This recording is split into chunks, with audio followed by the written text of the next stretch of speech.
एक दो स्टोरीज जिसको आप विकास के मॉडल के रूप में इस्तेमाल कर सकते हैं, है ना। इसको ज्ञान मतलब अर्जित कर सकते हैं, मतलब इसको आप समय समय पे कहीं ना कहीं इसका इस्तेमाल कर सकते हैं इस उदाहरण का। भारत दर्शन जब आप करने जाएंगे एज ए ब्यूरोक्रेट, मतलब जब आप की ट्रेनिंग होगी, तो भारत दर्शन जब आपको कराया जाएगा तो दुनिया के भारत के अलग अलग हिस्सों में आपको ट्रैवल कराया जाएगा ताकि भारत को समझें, है ना, भारत को अंडरस्टैंड करें और भारत के अलग अलग हिस्सों में जो एक्सपेरिमेंट्स चल रहे हैं, सोशल एक्सपेरिमेंट्स, सामाजिक बदलाव के जो लहर चल रहे हैं, आप उनको समझ सकें ताकि उसको जिस जिले में आप जाएं वहां से सीख के उन चीजों को इंप्लीमेंट कर सकें। तो इस पूरी प्रक्रिया में आपके साथ में दो उदाहरण शेयर करता हूं और संभवतः जब आप भारत दर्शन करने के लिए जाएंगे तो आपको ये चीज दिखाई जाएगी, आप देखेंगे भी। महाराष्ट्र में एक जिला है विदर्भ, विदर्भ क्षेत्र का नाम सुने होंगे आप। भारत में 1998 से लेकर 2018 के बीच में लैक्स ऑफ फार्मर्स ने सुसाइड किया है ना। फार्मर सुसाइड देश के लिए बड़ा इशू है, या कह सकते हैं कि कृषि संकट को दर्शाता है ना, एग्रीकल्चर क्राइसिस को दर्शाता है। और जो आंकड़े हमारे पास उपलब्ध हैं सिंस 1996-98 ऑनवर्ड्स, वो लगातार बताते हैं कि स्थिति लगातार खराब हुई है। विदर्भ एक क्षेत्र है महाराष्ट्र का जहां पर लगातार फार्मर सुसाइड के केसेस लगातार ज्यादा रहते हैं। वहां पर मूल कारण यही है कि वेरिएशन ऑफ रेनफॉल बहुत ज्यादा है। किसी साल अपेक्षाकृत अच्छी वर्षा हो जाती है, कुल मिलाकर वर्षा कम होती है, किसी साल ठीक हो जाती है, किसी साल कम हो जाती है। अच्छी वर्षा हो जाती है तो किसान के लिए अच्छा रहता है, थोड़ा सा कम होता है तो कमर्शियल एग्रीकल्चर होता है, कॉटन का कल्टीवेशन होता है। इस क्षेत्र में लोग जो है गन्ने का कल्टीवेशन करते हैं और ये दोनों जो है ये कैपिटल इंटेंसिव है, पैसा या पूंजी बहुत ज्यादा लगता है और जिस साल भी फसल खराब होती है फार्मर सुसाइड जो है वो एक क्राइसिस है। ठीक है, ये एक करंट के पॉइंट ऑफ व्यू से या जो चिंता का विषय है वो चर्चा करूंगा कभी इसके बारे में विस्तार से, या सोशल इश्यूज में आप लोग इसके बारे में चर्चा करेंगे। इसी विदर्भ जिले में एक गांव है या एक कह सकते हैं कि एक जिला है जिसका नाम है अहमदनगर डिस्ट्रिक्ट। इस अहमदनगर डिस्ट्रिक्ट में एक गांव है, उसका नाम है रालेगांव सिद्धि।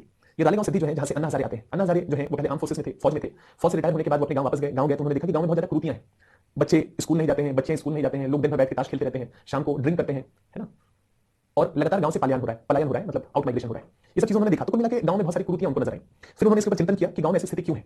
तो गांव की स्थिति ऐसी होने के पीछे उन्होंने केंद्र में बनाया कि अगर गांव में पानी होता, यानी कि फसलों को अगर पानी मिलता, तो सब अपने अपने कार्यों में व्यस्त होते, अपने अपने कार्यों को बेहतर तरीके से करते, आय का सृजन होता, संसाधन होते, आय के सृजन से गांव वालों के पास जो है आर्थिक रूप से तंगी नहीं होती, और आर्थिक रूप से तंगी नहीं होती तो गांव का विकास बेहतर हो सकता था। तो उन्होंने केंद्र में जो मॉडल बनाया विकास का, उसमें पानी को रखा कि सेंटर जो है वो पानी का है, गांव में कैसे भी हमको पानी की उपलब्धता को सुनिश्चित करना है। इस ध्येय को लेकर उन्होंने लगातार प्रयास करना शुरू किया 60 के दशक के अंतिम वर्षों में। उस पूरी प्रक्रिया में उन्होंने गांव वालों को इस बात के लिए इंश्योर कराया कि गांव के चारों तरफ जो भी विलेज पंचायत या गांव का जो जमीन है उस जमीन पे तालाब खोदे जाएं, खूब सारे तालाब खोदे जाएं। गांव के चारों तरफ जो भी फ्री जमीन है उस पे खूब तालाब खोदे जाएं। तालाब खोदने का मूल पर्पस क्या था कि जब एक्स्ट्रा पानी या मानसून के मौसम में, जून जुलाई सितंबर के मौसम में जो वर्षा होती है, उस वर्षा का पानी इन तालाबों में इकट्ठा हो जाए।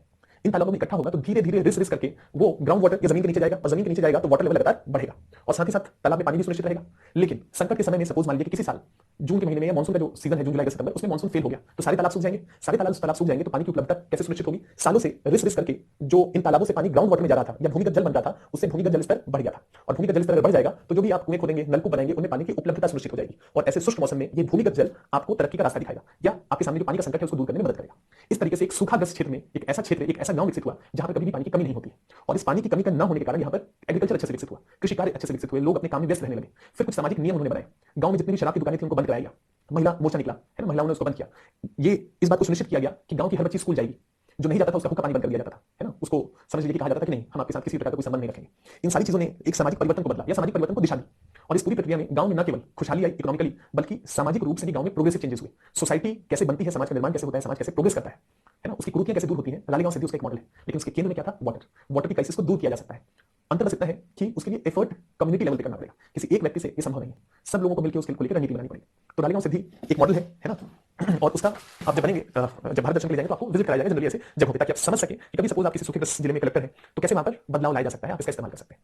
किसी और दिन जो है अलवर का एक मॉडल शेयर करूंगा आपके साथ। Waterman of India Rajendra Singh को कहा जाता है। राजेंद्र सिंह ने कुछ ऐसा ही काम 1980 के दशक में, अरवरी एक नदी बहती है अलवर डिस्ट्रिक्ट में। अलवर भी एक सूखाग्रस्त क्षेत्र है जहां अपेक्षाकृत कम बारिश होती है। अरवरी एक नदी है, वो सूख गई थी 80 के दशक में, उसको रिवाइव करने का, उसको पुनर्जीवित करने का काम राजेंद्र सिंह के द्वारा किया गया। और इस अरवरी नदी के किनारे जितने भी गांव हैं उन्होंने अपनी एक पंचायत बनाई, एक संसद बनाया, अरवरी रिवर संसद, अरवरी नदी का संसद, कि इस अरवरी नदी के पानी को कैसे इस्तेमाल किया जाए कि ये नदी जो है वो सदा नीला रहे, उसमें लगातार पानी भी बना रहे और आसपास के गांव में उस पानी की उपलब्धता भी सुनिश्चित हो। कभी और इसके बारे में चर्चा करेंगे, ठीक है।